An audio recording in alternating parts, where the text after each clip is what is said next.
Hey there, content heroes. Josiah here again. I hope you're having a fantastic Sunday. We spent the morning going to every store possible because with everything going on, we were a little bit behind on costumes for the kids and for pumpkins and everything. And so we had to do a little bit of extra running around in order to find what we were looking for, including pumpkins, which was crazy. Like pumpkins, I don't know what the deal, like I guess we missed the last shipment or something. We finally found some, got some cute pictures with the kids, and which I'm sure we'll be posting on Facebook. And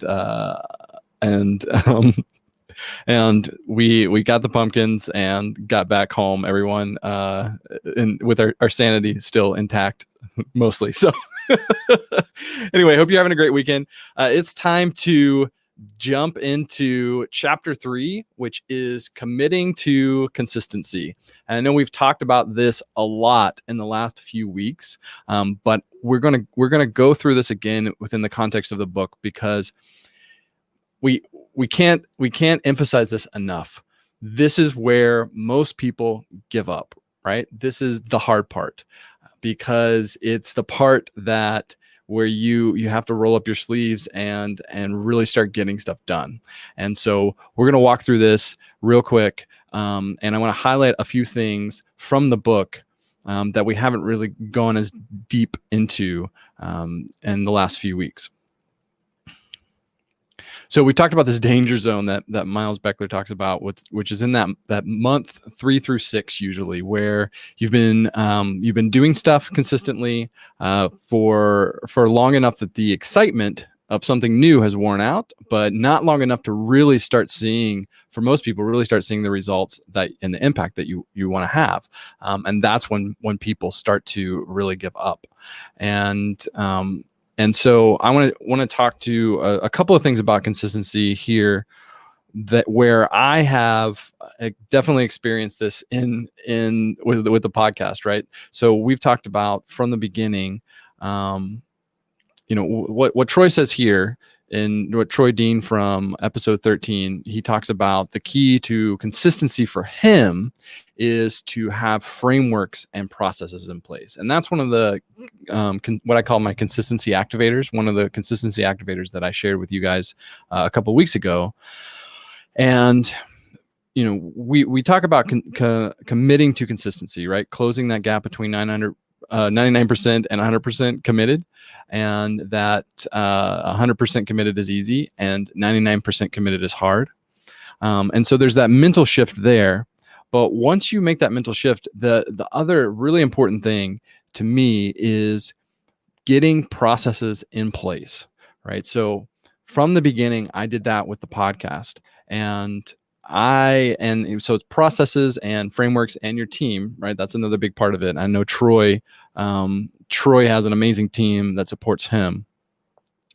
But the goal here is that you want your creative energy to be put towards the things that are actually going to fuel your business growth, the things that are your unique contributions to the business as a business leader, and everything else, as much as possible, you want to get off your plate through either delegating or outsourcing, or just with a process that you can use where you don't have to use any of that creative energy. And so that's what I did. Like, I have a really, really refined process for the podcast, and then the pieces where that like the editing and the design of the images and stuff like that, it's all outsourced, and I just go through and I'm just filling in fields and checking out boxes and clicking buttons to send emails and all of that.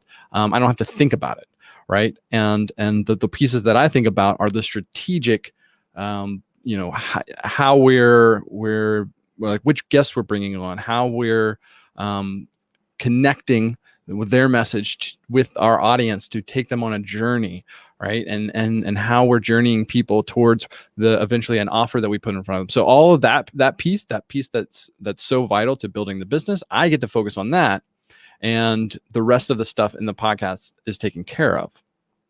But I wouldn't be able to do that if I didn't have processes and frameworks and a team. And so that is so so vital. And I will say this, I think I've said this before, but I really want to emphasize this. The podcast, before I started the podcast, what held me back for so long was this idea that it was just going to be like this huge amount of work and like a burden almost. And then from day one, as soon as I committed, it was the complete opposite of that. And I've never gotten stressed out about the podcast. Like it's easy for me and fun because I was very intentional from the beginning to put the infrastructure in place so that it will be fun and so that I can play and experiment. And going back to the last chapter, I have that freedom to fail and experiment and have fun with it. And a big part of that is what I put in place with the processes and the team from the beginning.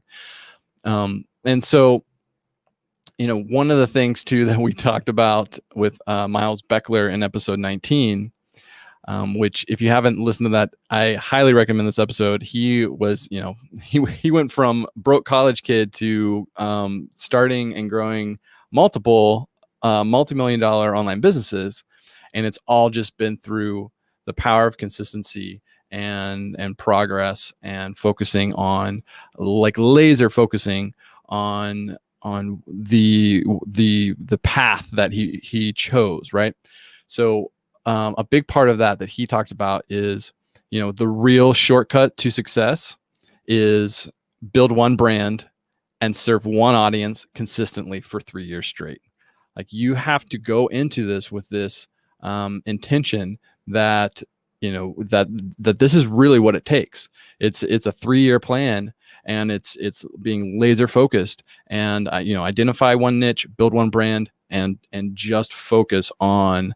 And another thing that we talked about too is and in the beginning, especially, just focus on one platform. And that's what I've done with the podcast. And I committed up front. I said, I'm going to just focus on the podcast for the first year. And that's why I haven't really gone. I know there's a lot of stuff that we could do, like starting a YouTube channel. And that's something that I've got in the plans for next year.